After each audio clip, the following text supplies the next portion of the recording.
Hello everyone, welcome back to the channel. My name is Cordant and we are back for some more Tyranny. We have just arrived in Tunon's court once again with our now gorgeous Barek over here. We got rid of his previous armor. Unfortunately, I just had to give him some replacement armor, which felt a little bit weird, to be honest. I think I even prefer just having the old one. But yeah, regardless, here he is in all his glory with his new armor pieces here.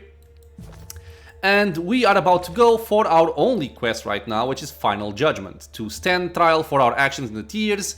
And since we have delivered the writ of execution and killed the Voices of the Rat, we will now return to Tunon as requested. We were also able to get Graven Ash into our side. He basically he submitted to us as his new overlord. So he is taken care of peacefully. Now we have to see what's going to happen with Tunon as well as Bled and Mark. So, since I don't know if I'm going to have a fight or not, but I kind of feel like I will, at least with Tunon, I am going to buff us up in case it's necessary. I will just let you have mirror image. I think it's going to be more relevant. So let's do the usual stuff here, which has served us very well during the course of this game.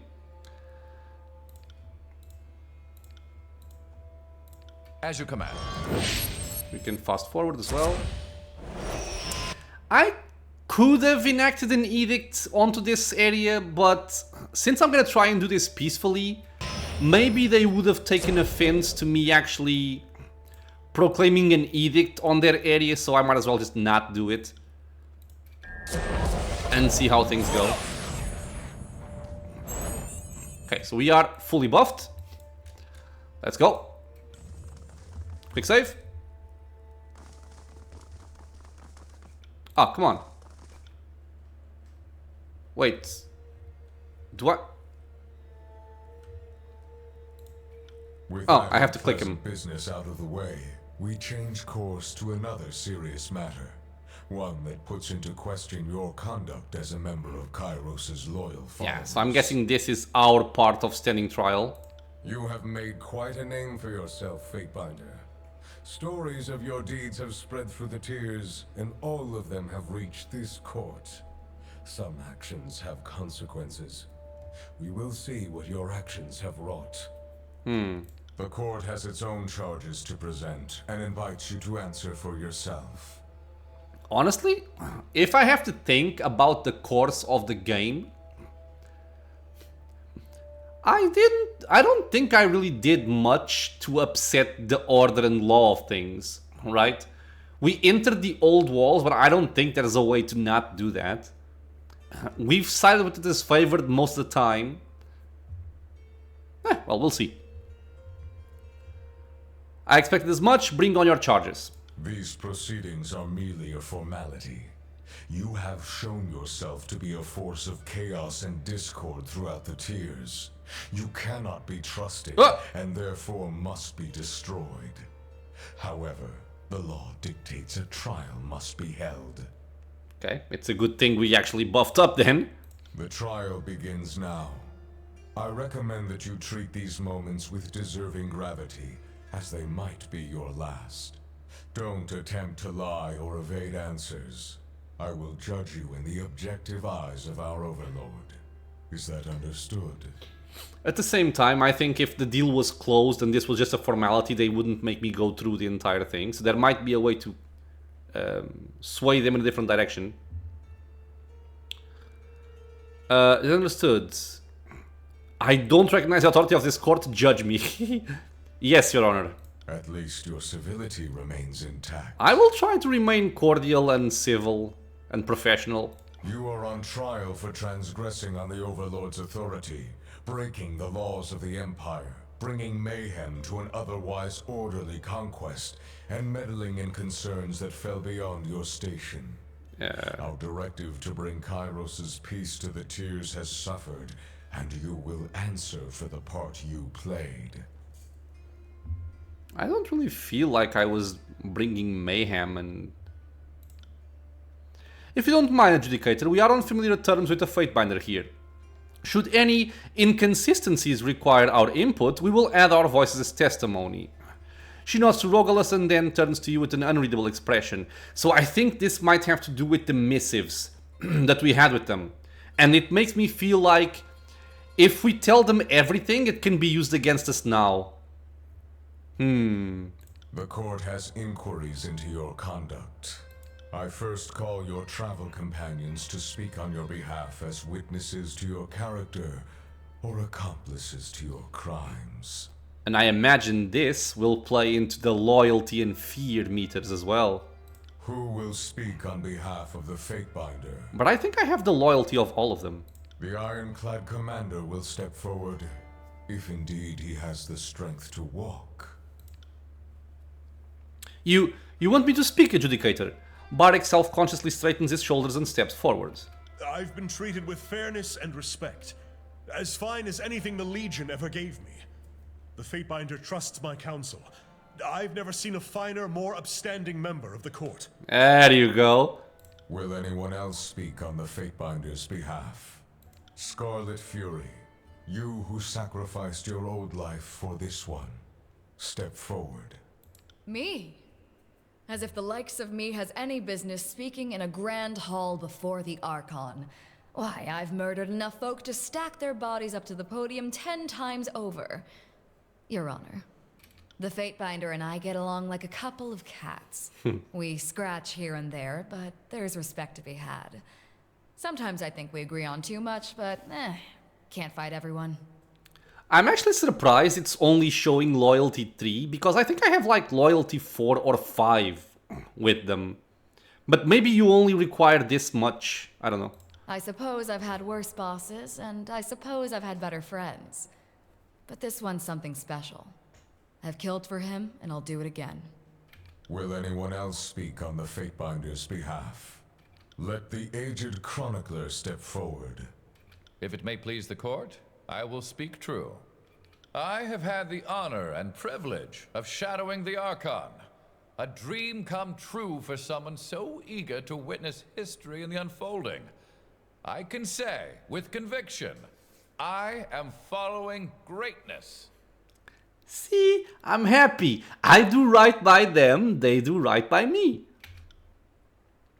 And if required, I could produce my travel log to back my claims. I have noted the good with the bad, and I think you'll find the Archon has been a force of order and balance. Exactly what you should want from a Fatebinder. Will anyone else speak on the Fatebinder's behalf?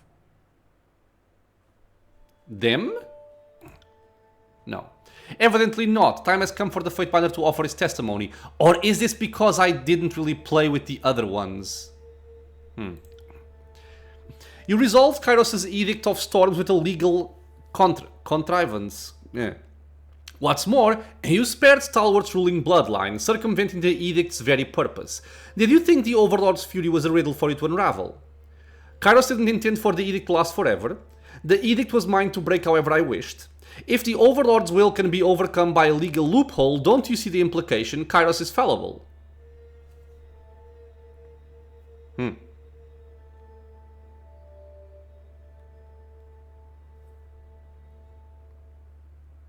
I will go with this one. Tunon Wrath 2.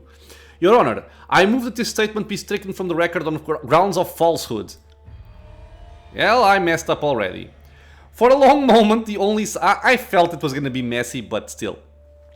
For a long moment, the only sound is the whispers of Tunon's shifting robes. When the Archon finally speaks, his voice rolls through the chamber as implacable as a headsman's falling axe. You presume to understand the Overlord's will. You believe that armed with a modicum of research and idle chatter you outwitted the Overlord. I find your claims as repugnant as they are naive. During the conflict against the sages, our forces secured the caravan and uncovered a veritable trove of forbidden texts the sages had smuggled out of their libraries. Rather than feed it to the pyre, you kept it for yourself, giving that which you deemed inoffensive to the voices of Narat's lieutenants. He leaves that in the air for a long, quiet moment. The court charges that you possess forbidden knowledge. How do you answer? The knowledge I kept from the chorus wasn't forbidden, I just didn't want them to have it. I destroyed the forbidden tomes and earned favor with the chorus, were those not both my duty? I but skimmed the tomes, that was enough to know that what could be trusted with the chorus and what must be burned. I needed to know what my foes knew, lest I be caught unawares on the battlefield.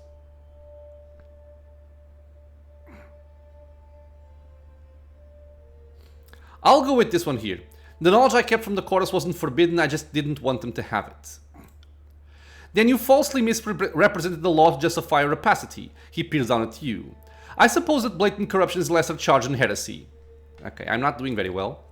You entered the old walls, a clear violation of Kyros' law. How do you answer for this perversion of justice? Do you think yourself above the law? Circumstances took me there, your honor, not greed. The transgression was necessary to complete my tasks, the law stood in the path of justice. They were open and available for plunder, I claimed the resources within before they could be used against us. My only trespass came in the pursuit of trespassers that I might punish their transgressions. Does Archon's privilege not grant an Archon the right to administrate their domain as they see fit? Do not my spires rise from the old walls? Do not my senses flow through them? Sure. The adjudicator's head declines slightly as he listens. A long moment of silence follows. An interesting premise, albeit one that assumes a great deal about your station and the spires. At the city of Halfgate, you killed the garrison chorusman who lawfully claimed it. A dozen of Kyros' servants bloodied the streets in your wake. Misery and their crew were weak. I threshed the chaff from the wheat. They attacked me and hence violated Kyros' peace. I defended myself appropriately. Or lie. They attacked me. The adjudicator nods. I suspected as much. A pity you could not do so without eradicating Kyros' presence in the town. I have one final question, Fatebinder. You were brought to this campaign to adjudicate the disagreements between the two armies. After your arrival, matters quickly escalated into a civil war. Did you knowingly join the conquest of the Tears to sow discord in your wake? Or were you merely a victim of circumstance? Whatever harm I've done, the Archons have committed 100-fold. No.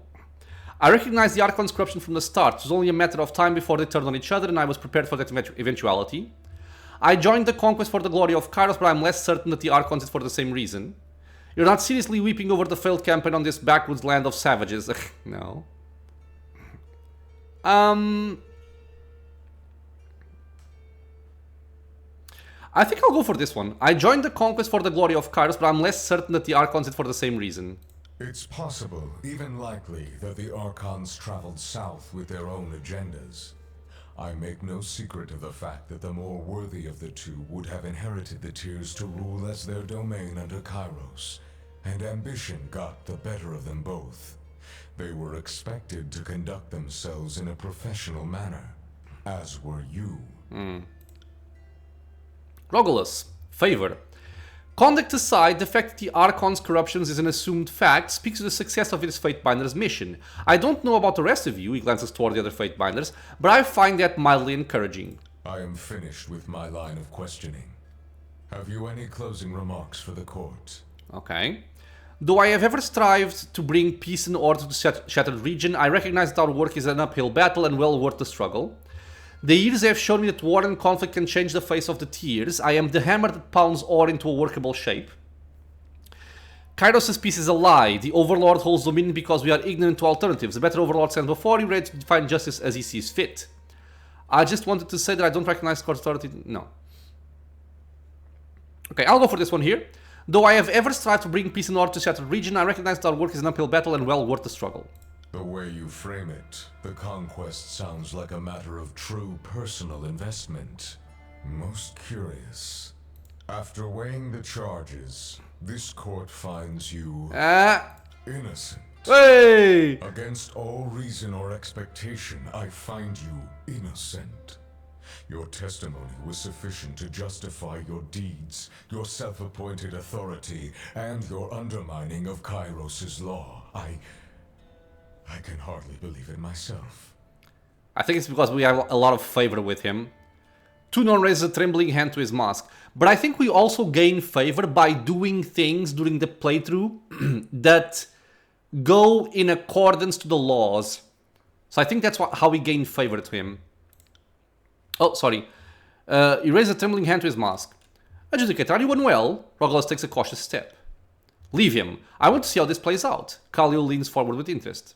Archon, your presentation in the court today has shaken many of my core beliefs. Things I held sacred under Kyros' law are now uncertain. Oh, He looks at his gavel with a sense of bewilderment. I once thought that Kyros was the sole overlord. The notion of rising to her echelon of power and influence wasn't a concept that existed for me. For anyone. You have proven her wrong. What's more, you understand justice and law better than she ever did. Better than even. Upon his mask, the corners of his eyes crinkle as if in agony. I am willing to accept you as my new sovereign, if you'll have me.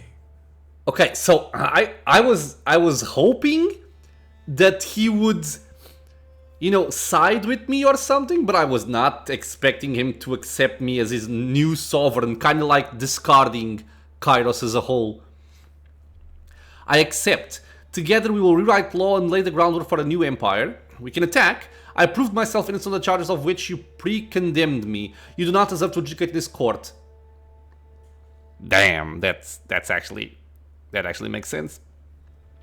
Serve me as you serve Kyros slightly more. Another vessel of my collection, marvelous. I have no desire for a simpering errand boy. Prepare yourself. No, I accept.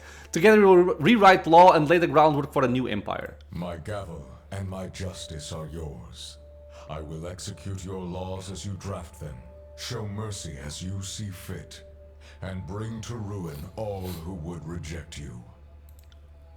Nice. Oh, Blood Mark. Silently, Blood Mark seeps from the shadows. He glides forward, palming two black-bladed daggers as his eyes dart between you and Tunon. Adjudicator, kid. He greets the both of you with a curt nod before stating his claim. Allow this blade to cut to the point. I have an objection, or two. He twirls both daggers, fingers moving deftly in and out of shadow, the movement nearly hypnotic and wholly blurred. All the while, his brightly burning eyes bore into yours.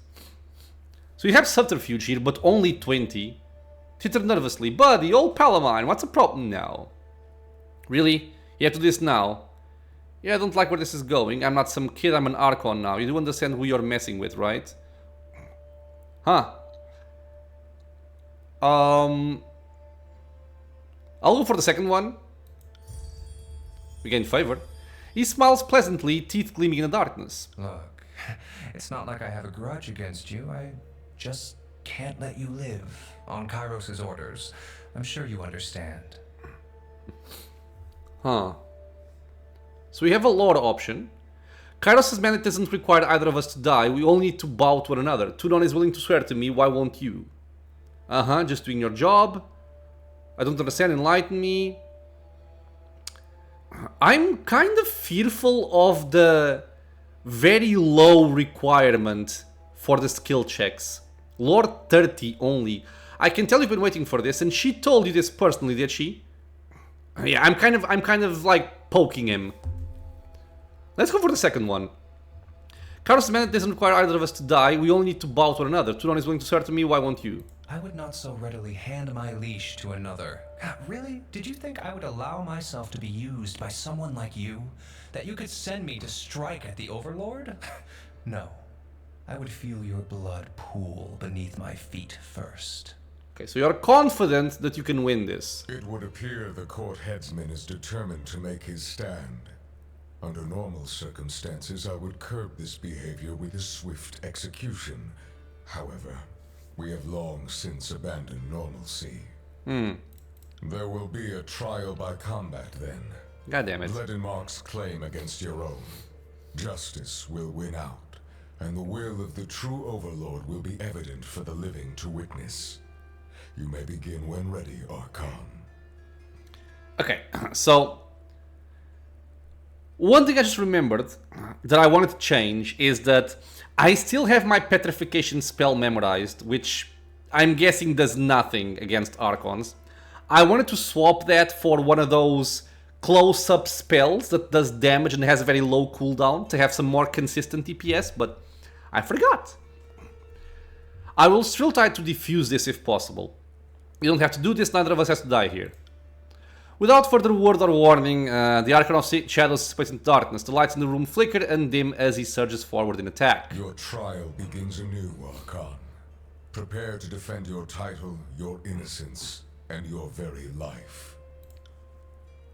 And are we gonna fight Kyros next? I wonder. Defeat Bled and Mark. I'll just go for the usual business here. We're gonna take you over there. We are still buffed, thankfully. And I'm gonna go for Iron Tolling.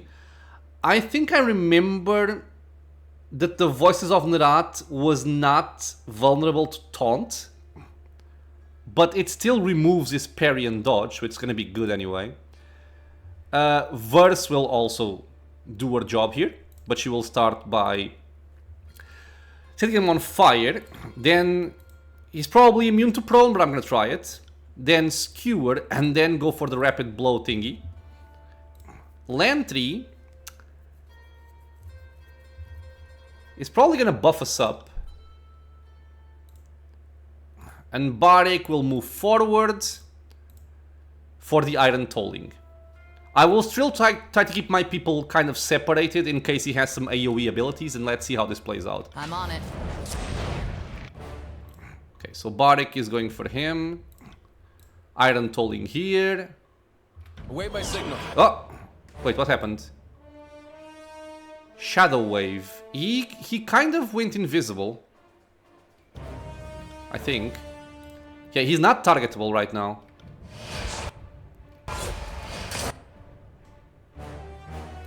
Oh, okay. That's bad.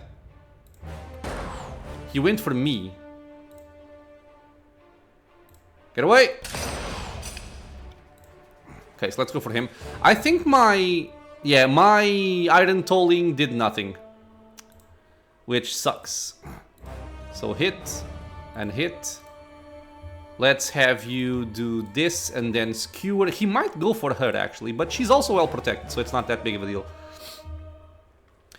I'm gonna move a little bit further back. I don't want to be so close to him with my spellcasters here. You got it. Immune to prone, kind of expected. Let's weaken him, silence him, and do all those cool things. Then we're gonna slow him down and fatigue him. And then start debuffing him.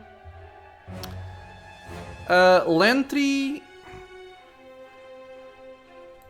You just start debuffing him, I think. Oh, he's hobbled. That's why he's moving so slow. Let's do this, followed by that. Then we can try and go for a stun. He's gonna be immune to stuns as well. I'll turn off slow mode. I don't think we need it. He's weakened, he's silenced, he's marked.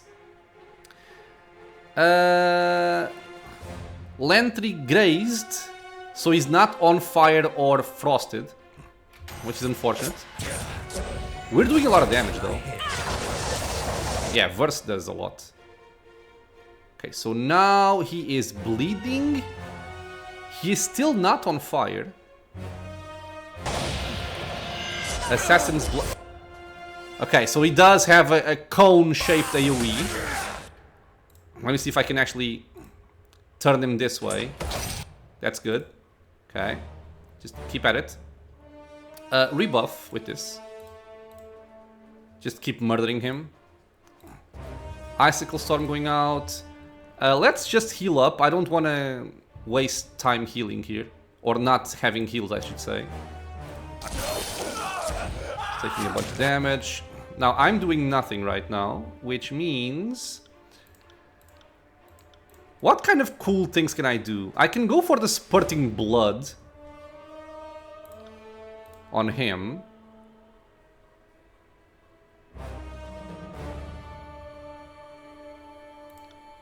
I can also put down my thingy. That's right, the Undying. Okay. Is he bleeding? I don't know. He's almost dead. He's kind of very weak. I grazed, but 77 raw is not bad on a graze. Okay, and what does this do here? I think this is just damage taken. Raw damage as well. Okay, so he's badly injured. I don't expect this to go on much longer, honestly. But let's see. It's that. Fireball. Lightning bolt. Ball lightning. You should die. Ball lightning just because. Oh, come on, you bitch. Stop. He's going invisible. Spread out. I knew.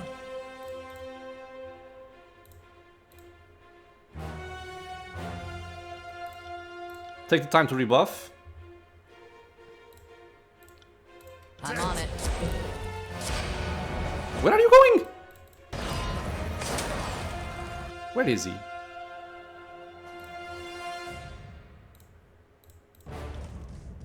I'm thinking he's gonna come over here. Oh, he's over there. What? He's over there. And he has a friend. Creature of Darkness.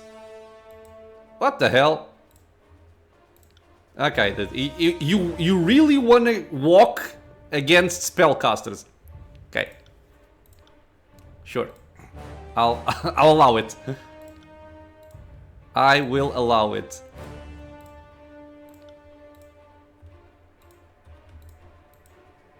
I think I'll put this here.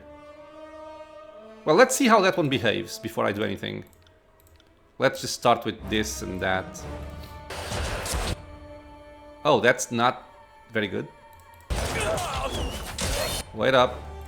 Wait up. I will do this, actually. Try and knock them prone. Okay, they're prone. Good. I will probably move away from here and leave these guys to just fall down. Let's go over there. Let's go over there. Stop it, you goddamn little bitches. Okay, they're under control there.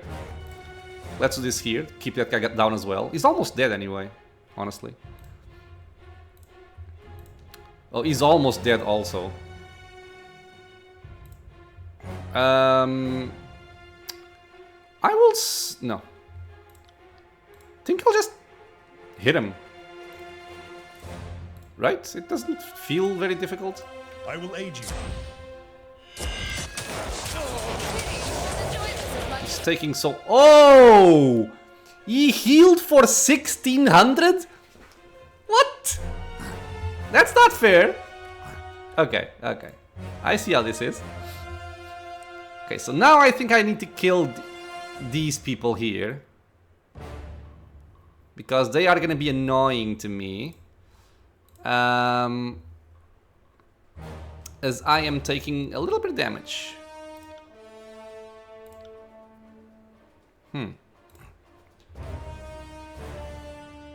I do. I'll start with this, by the way, because I do want mirror image refreshed. Will do. Okay, I need to heal myself. I think I'll just go for these. See if I can stop them killing me. Can't do that. Okay, I'm fully healed up. That's very good. I'll try and stun both of these. He's prone. Oh, I forgot I had the bounce on that. That's actually very good. That is actually very good. I don't want to be in this cone area though. Can I move? Yeah, let's do this. He's focusing on Verse, which is fine. Verse do the mega damage on him. You got it. You can just stay here, Barik, and bash him. I will once again mark them and then murder people with my cool spells. Oh, wait, I forgot this. Just put down that.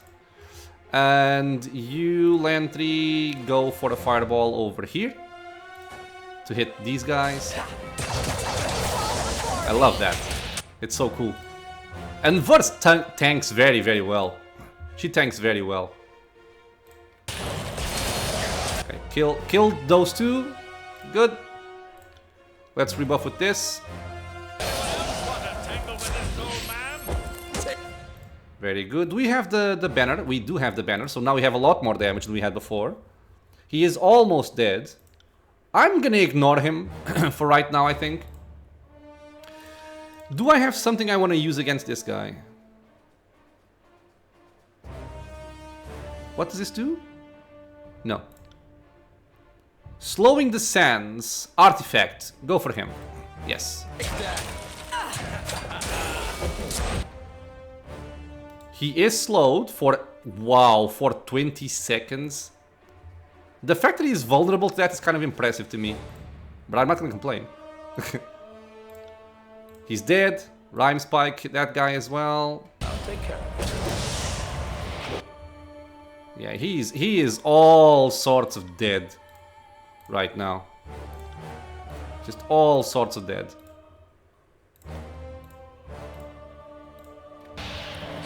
I'll even turn on fast mode.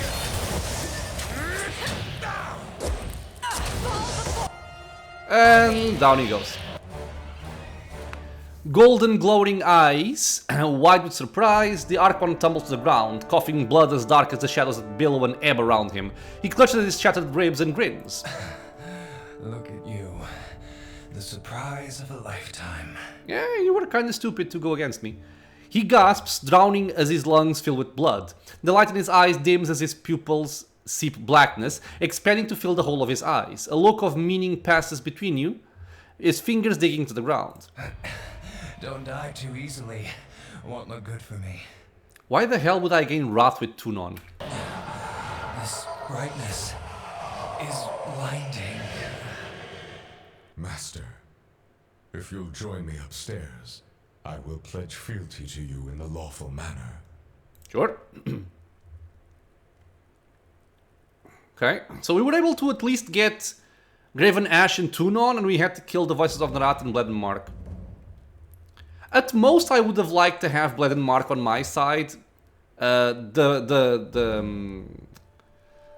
Voices of Narat, I don't care. He had Binding of Shadows. Shade Skin, minus 10% of all damage taken. That's very good for Baric. That is very good for Baric. If we will actually ever end up using them, but I will equip it. I was built for this. Yes, you were, my friend. Affirmative. What do they do? Shadow's Embrace, minus 10% all damage taken for 40 seconds, plus 20% arcane damage on hit. Okay. You deal bonus arcane damage to attack and gain damage reduction. And it scales. Quite nice. Let's be off. Okay, are we gonna fight Kyros? Are we even gonna see Kyros?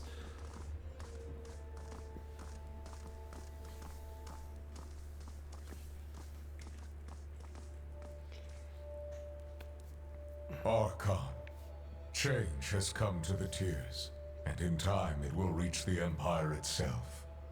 You are the agent of that change, and even I could not have predicted what impossible heights you would reach. The time has come to take up the gavel and usher in a new age of structure and law to the Tiers. Okay.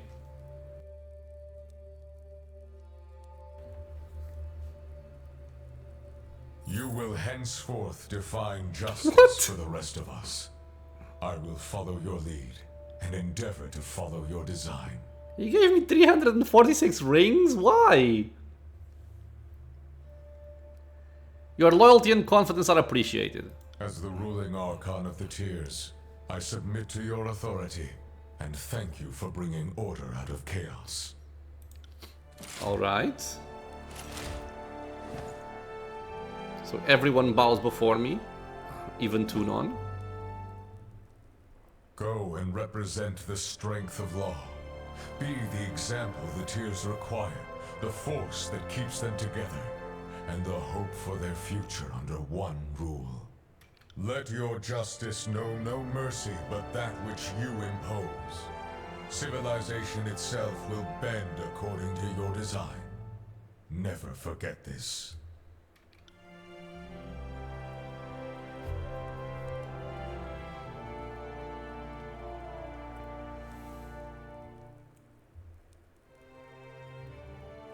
I am grateful to stand in your loyal service, Archon. But there is a shadow over these proceedings. Oh, Kyros is coming. Turon hesitates to regard you, suddenly fearful. Though you have proven yourself greater than the other Archons, Kyros is not satisfied. She sends a legion of expert soldiers marching on the tiers as we speak, their war songs calling for your death. Because she knows I'm a threat. Then we need a distraction or reprisal. But I have unified the tiers in Kyros' name. I do not wish war with the Overlord. I want war with the Overlord. What would you recommend? Power begets power. A demonstration aimed at Kyros herself would give her a reason to regroup and consider her options. It would have to be a display of incredible proportions. Oh, an edict proclaimed on the Northern Empire should do the trick? Yes, destruction on that scale might serve your purpose. The North will tremble under your forceful hand. Return to the mountain spire and see your will given shape and consequence. Show Kyros the face of true power. God damn. Okay, so we are gonna fight Kyros. Accept Tunon's fealty. Alright. Travel to the mountain spire. Okay, I'll do that. I want to check something here. Okay, because we almost have full loyalty with Lantry, with Bardic. Verse is the only one that actually went all the way. I don't know why. I don't actually know why I was able to get to tier 5 with her, but not the other ones. It's kind of strange. Maybe because I just didn't do the actions that would, you know, tilt them over to rank 5, I guess. Okay, so what else do we have? The Mountain Spire. I still have all of my buffs. I'm still rested. We only have the wound on Bardic, which I don't think is gonna matter at all. With all the buffs he has on, it's much better than just having that 10% HP. Issue an edict upon the Northern Kingdom.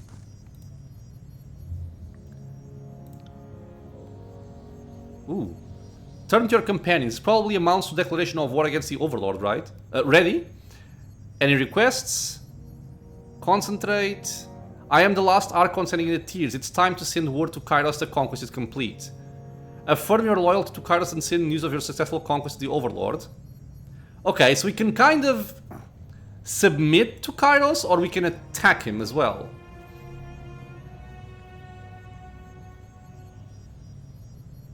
This probably amounts to declaration of war against the Overlord. Ready? Loyalty 4. This is it. We've come a long way since Edgering Ruins. Before this, I was nothing important. One Scarlet Chorus killed among thousands. But we're really doing something here. Thanks for letting me tag along. She turns to the edge of the spire, avoiding your gaze. Okay, opportunity. I can feel it like a coaxing breeze. Not since Graven Ash stood against Kyros has anyone made such a dent in the Overlord's defenses. It has been an honor serving at your side, come what may. I am ready to face it, but it nods to you. Following your progress has been, well, one of the great pleasures of my career. You've shown yourself to be something greater than even I suspected, or I expected. I had rather self-indulgent fantasies of being the primary authority on the world's most fascinating figure. I'm eager to see wherever this takes us, my friend. Okay, I like that. If I don't show Kyros my ability to cast this edict is more than a one-time thing, the attacks will never stop. This will be an opening strike, perhaps the Thieves will conquer the Northern Empire. Sure. The Spire awaits your command. So my best edict currently is the Edict of Malediction. Yeah, and this is the Northern Empire right here. Because it gives us a bunch of bonuses and it gives the enemies all penalties. So I will issue this.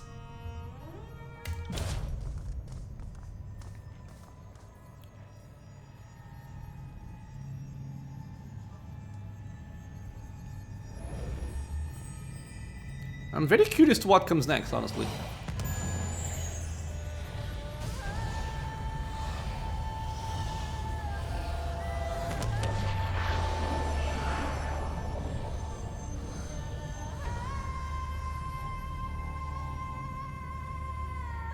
edict has been proclaimed.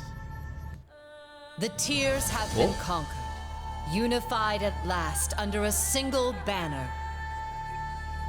Your edict brings devastation and ruin to the Northern Empire. I like her voice. Some believe the edict to be Kyros' work. Others hope, or fear, that this edict comes from a new voice. Kyros' forces withdraw from their march upon the Tears, as they are sent into disarray by your edict. You have brought order to the Tears, uniting the realms with the disfavored Legion, enforcing your will. The Overlord's conquest of the known world has come to a halt, and the whisper of a challenger to Kyros' power slowly spreads throughout the land.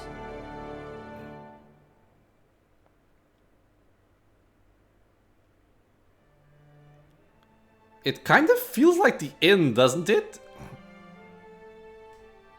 So I don't get to fight Kyros?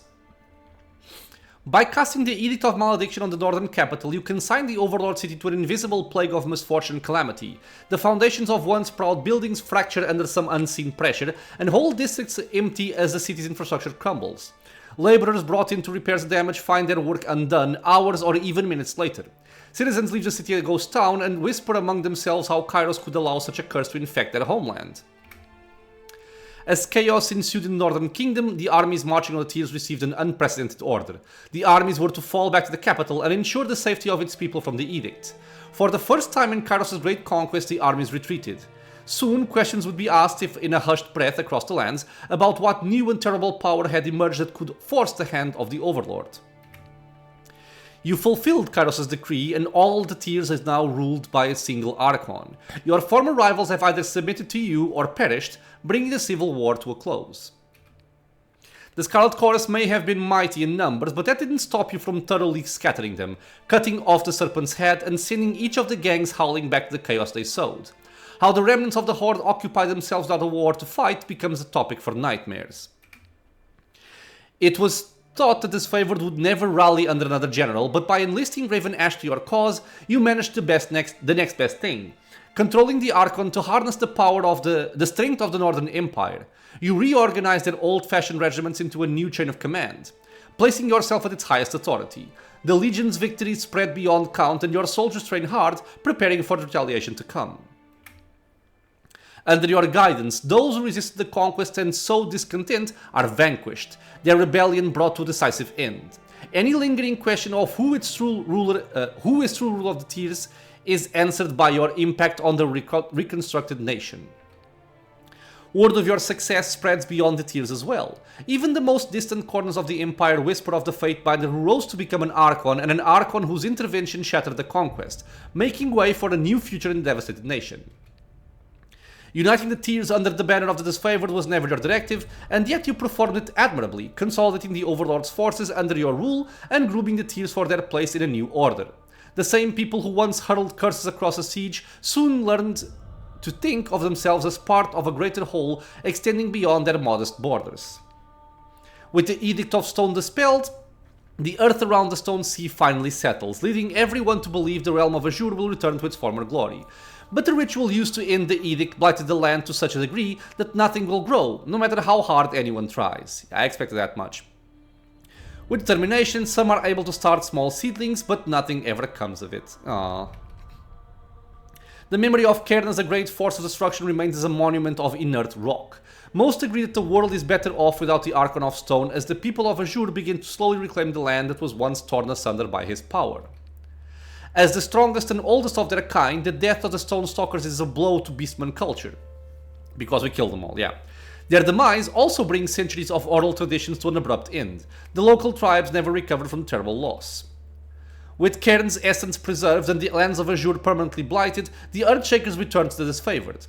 While their reputations isn't what it used to be, their success in dealing such a decisive blow to the Scarlet Chorus by removing their main source of food has earned back the respect of the Legion. The Earthshakers are accepted back into the ranks of the Disfavored, once again becoming part of the army that helped subdue the Tears. With the Unbroken all but destroyed, the former citizens of Stalwart threatened to slide into lawlessness. Kyros' forces stationed at Sentinel Stand managed to quell the worst of the uprisings, but peace under the nation's new leadership is resisted at every turn. Amelia returns to Graven Ash's fort at Iron Heart with her baby, the former heir of Stalwart. Her presence brings unease to the disfavored who don't know what to make of a circumstantial traitor. How she navigates the future you imposed on Taratus will be her decision. Though it takes time to recover from the devastation of the Edict of Storms, the Bladegrave begins its slow march towards healing. The realm of Stalwart may never resemble its former glory, but the land is not so blasted that something new and better can't be built atop the bones of the past. The Regent bloodline has ended. With it, new traditions and legacies spring to life. You eliminated the Scarlet Corps that plagued the disfavored troops in the Velm Citadel, cutting a path through them all the way to the Silent Archive. Instead of destroying it as Graven Ash wanted, you chose to keep it for yourself, realizing the knowledge contained in the scroll was far more useful in your hands. By taking the Silent Archive from its pedestal, Jesus, and disrupting the preservation spell holding the Velm Citadel in stasis, you caused the collapse of the single large repository of knowledge in Taratus. The world may never know the true extent of the loss. The sages are all but wiped from the tiers. What remains of their hoarded knowledge is vulnerable, as likely to be misused as destroyed. The damage done to the intellectual core of the region is likely beyond reversal. Though small groups of would-be scholars gain influence from time to time, the setback is ultimately too vast to overcome. Without interference from outside forces, Latian's Crossing flounders under the control of the Bronze Brotherhood. What was once a thriving center of commerce for the tiers quickly devolves into a lawless town prowled by mercenaries and thugs. Oh, goddammit. Less a ruler than a stern matriarch, the mighty Reef Talon rears her patchwork tribe on discipline and exertion. Beast patrols clear new paths through the depths, opening more of the wound to settlement, and farmers cultivate hardy vegetables and fungi on every vacant plot of soil. While never vocal supporters of the Beastwoman's guidance, Jaspos and Wax have continued to provide purified water, each by their own discrete methods. Over time, the wound becomes somewhat less polarized, and the two men even manage to enjoy the occasional friendly conversation. That's good. By enacting an edict on Vendrian's Well, you announced your power to the world and showed Kyros' force that you were capable of. When you defeated their leader and scattered the army before you, it sent the message to Kyros: a new Archon is born. While the edict dissipated, its effect will always be felt as the first true threat to Kyros' rule. Graven Ash continues to lead the disfavor, this time bowing to your superior command. At first, the old general balks at your instructions, but in time he grows to trust your judgment without question. Working together, you bring much-needed order to the lawless tiers. Killing the Voices of Narat spreads the joy of bloody vengeance across the continent. Celebrated as the death of history's greatest parasite, the occasion is marked by all who suffered under the oppression of the Scarlet Chorus. Even in victory, one thought nags you. Though you witnessed his death, you can't help but wonder if the Voices of Narat is done with you. Tunon, the Adjudicator, continues to dispense justice from his seat in the Bastard City. He follows the laws you craft to the letter, advising on any of the meticulous changes you lack the time or the patience to draft. Without his aid, the task of keeping order in the tiers would be nigh impossible. The death of Bled Mark deprived the world of a most capable murderer. One less bedtime story to scare children is no significant loss, though you can't help but glance at the dark corners of every room and feel as if something is watching you. Bled Mark will always cast a long shadow on your life. Oh, that's cool. You may have released Barik from his twisted shell of bronze and armor, but you will never free him of his debasement, nor does he make any attempts to liberate himself from you. At times you wonder if it was truly the armor that kept him filthy at all, or if it was merely the excuse he clung to for his regression. Angry and morose, Barik brutally vents his frustrations upon the troops in his charge, quickly becoming the most feared and loathed of your drill masters. Oh man, that's not what I wanted. Barik sometimes disappears for weeks without warning, always returning more morose and muck-covered than he left. The spy you sent to track him on one of these excursions reports that he wanders the path of the conquest, laying to proper rest his fallen disfavored comrades. It seems an impossible large task for the lifetime of a lone man, even one who so desperately seeks atonement. Through freed of his twisted shell of bronze and iron, Barik seems little less morose. Okay. He moves forward from the Edict of Storms only haltingly, attention half turned ahead towards an uncertain future and half behind at the choices that brought him here. The Northerner remains dedicated to the oath he has sworn you, drilling your forces and commanding them on the field. If he isn't exactly loved by your troops, he at least holds their respect. In the rare times of calm, he takes leaves of absence from your service, scouring the Blade Grave for the fallen sons and daughters of the Northern Empire and laying them to proper rest. Though the somber task seems one beyond the meager lifespan allotted to a soldier, Barik returns from each of these excursions standing just a bit more upright. It feels a bit weird to have this one following the other one, but sure. In the absence of the voices of Nerat and the need to avenge her fallen sisters, Verse discovers something akin to contentment. For a time you find her high atop your spire, face turned towards the horizon, with eyes closed against the wind that ruffles the feathers in her hair. It doesn't last. Verse disappears from your service without a farewell. When she returns, months later, she is trailed by a disparate gang of young women recruited from every corner of the tiers. Farmers, merchants, and former nobles hungry for greatness, all pledged to study the bloody lessons Verse has to impart. Her new callous sisterhood grows slowly compared to the chorus, but each member makes of violence a mesmerizing dance. Soon, Verse and her Kader become the most feared of your enforcers, achieving a notoriety almost akin to that of Bled and Mars. As surely as you liberated Clancy from the depravities of the Scarlet Chorus, you unshackled him from the weight of history. No longer fixated on the preservation of the work of the sages, the scribe instead sets himself to recording the present with renewed vigor, becoming your most persistent biographer, even if some describe his work as more propaganda than history. Lantry increasingly turns to scavenging lesser pages of the Chronicle for writing material, making of the sages' histories, oh my god, palimpsests of your rising glory. In your inevitable confrontation with the Overlord, if Lantry's scrutiny sometimes discomforts you, his predictions for the future, deduced from with the experienced eye of a student of history, rob you of more than one night's sleep. Ebb remains in your company, where she seeks out promising recruits among your supporters. After recognizing some obvious talent, she takes on a team of apprentices in a new school of would-be typecasters. Though she often jokes that the school is bound to fail with her at the helm, her students think otherwise, as do the many dozens of hopefuls who come begging for her tutelage. With no desire to remain in the company of humans, Kills in Shadow returns to the wilderness and seeks out her own kind. She discovers a haggard community of beastmen who abandon the realms of Haven and Azure, only to be enslaved by Kyros' forces. Okay. Out of this rabble of defectors, she forges a tribe, their nomadic ways respecting no established border or law. They raid villages and caravans when possible, glutting on the spoils and boasting of their severed ties with the human world. Though a large bounty follows in the tribe's wake, no human can survive the hunt for its leader. Siren grows quiet over time, speaking little and foregoing her songs as she distances herself from your military. One day she simply walks out of camp and makes for the wilderness of the Tears. Rumors reach your ear that Siren has occupied an abandoned mountainside temple, her vow of silence drawing a small group of respectful followers. You leave her in peace. Okay. Though you once professed loyalty to Kyros, popular belief holds that the world cannot support two overlords, and you now represent a threat to the established order. Correct. This leaves your future in question with but one certainty. When Kyros retaliates, you will be ready. From your perch atop the ancient spire, you can see hints of the Northern Empire just beyond the mountains. At your command, horns shout a triumphant cry across the valley, heralding the end of one long campaign and the beginning of another.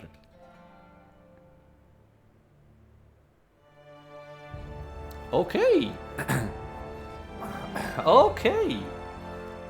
So...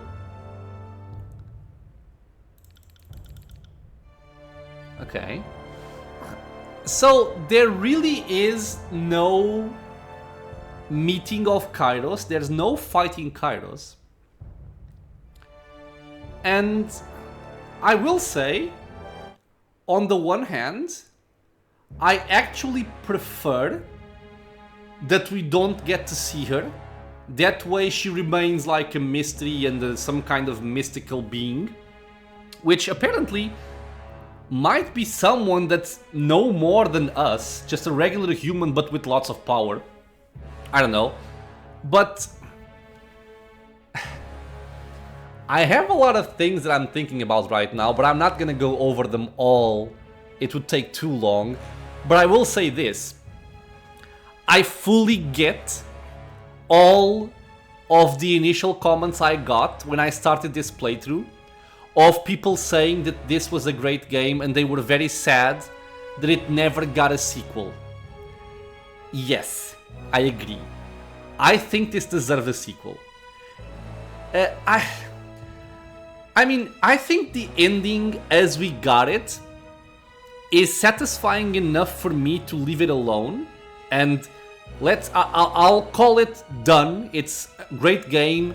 It ends in that way, which is not like a final event. It's just, you know, it prepares you for the future of what's gonna come with the Conquest of the Tears and what you're gonna do, and if you are going to oppose Kyros or not. And I would say that's good enough for me. I would call that still a satisfying ending. It was a good ending for a good game, but it does feel like it would get a really cool sequel, or they could do a lot of good in a second game in this universe. A lot of people think this way, and now I understand why they say that, and I have formed my own opinions, which also bring me to that conclusion. I would like to see a second game to this, although I don't ever expect to see one. It's sad, but I don't expect to see it.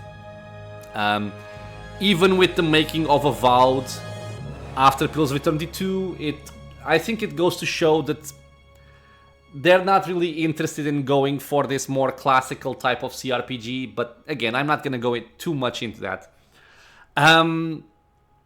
So, as with all the games I play, I am aiming to do a review video of Tyranny, a separate video for it, where I will go through the entire thing, like, you know, what my experience was, how I feel about the game, what I think is the good, the bad, what could have been improved, all those things in a separate video. I think there's a lot to cover. But I can say right now that I like this game a lot. It was a really, really good game. I would even go so far as to say that if you want to have the best experience playing this game, don't get this DLC, The Bastard's Wound. I don't think it's worth it. I think it detracts from the overall experience more than what it adds. You get experience out of it, that's true. You get items out of it, that's also true. You have a mini campaign quest line, which in essence, it's cool. I like the outcome of this DLC and the story behind it, but the gameplay of this DLC, at least to me, got repetitive and boring quite rapidly. It took me out of my enjoyment of exploring the story of Tyranny and into this more self-contained event, and to me that was a downside to the game. So I would even say the game is probably better for it not having this installed.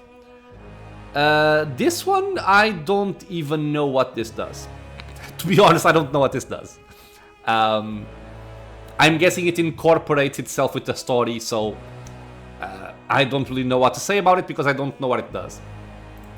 But yeah, overall, I think it's a really good game. It's a great cRPG. I know I say this about a lot of them, but I do consider it to be one of the best that I tried out and that I've played. There's a certain core of classic, you know, isometric cRPGs that I hold very dear to me. You know, Baldur's Gate, Pillars of Eternity, the Pathfinder series, Icewind Dale to a certain extent as well. And Tyranny definitely belongs in that core of games. I think it's a really, really good cRPG game. Like I said, I think it does a lot of things very, very well. I think there are some things that could have been done better, definitely. But overall, just a terrific experience. I think in terms of choice and forging your own path and branching paths and, you know, reactions from the different people you meet and how it affects your quest and all that, this is probably one of, if not the best cRPG I played in that sense. you know, just starting with your interference in the conquest right at the beginning of the game, just through those choices, it makes a big difference in the game as you go through it. Then, you know, if you want to side with this favored, if you want to side with the voices of Nerat, or if you want to if you want to just betray the alliance and maybe help the people of the tiers or forge your own way without them, there's just a lot that you can do in this game, and I think it's really, really great. Sorry, I had to stop for some water. I think one final thing I would like to add is, with all these branching pathways, I do think that this is a game that presents itself quite well to be replayed. I think it's a strength for this game. If you like replayability, I do think Tyranny has it for you. Not so much in the sense of actual character builds, because I don't think there's that much variety in that sense, since everybody can do anything they want. And I will go more into that in the review video. But for the story itself and seeing how things unfold by going a different route, I think could be very interesting. Especially going to side with the Scarlet Chorus, for example, I think would probably make you forge a much bloodier and psychopathic path throughout the game, which would be very interesting to see, in my opinion. I would like to get to know the voices of Nerat a lot better. But yeah, with that said, my friends, and not wanting to prolong this too much, it is a really good game. I would very easily recommend this to anybody that likes, you know, or wants to play the more classic cRPG style of games. It's really, really good. Look forward to the review video if you are interested in that. I will go and give my review of the game. I will even maybe include in that video or make a separate one for going over my characters, like my party. I like to usually go over that and the builds and all that. So look forward for those two things. And yeah, as always, I want to thank you all for being here with me in the channel, my friends, sticking through this playthrough. It was a really cool adventure. I hope you guys enjoyed it. If you have any questions, any suggestions, if you want to share your own opinions on what you think of the game, what you thought of this playthrough or how I played it, if you want to give any suggestions, anything like that, leave a comment below. I would love to read about it. If you enjoyed the content, consider subscribing for more. Many more videos coming out soon. Like I mentioned, there's going to be a review video for this. There's going to be a video going over my characters, my builds and all those things. And naturally, the upcoming playthroughs as well. So stick around for that. It is also a free and easy way to support the channel, as always. With that, I hope to see you all in the next episode. And until then, stay safe, everyone.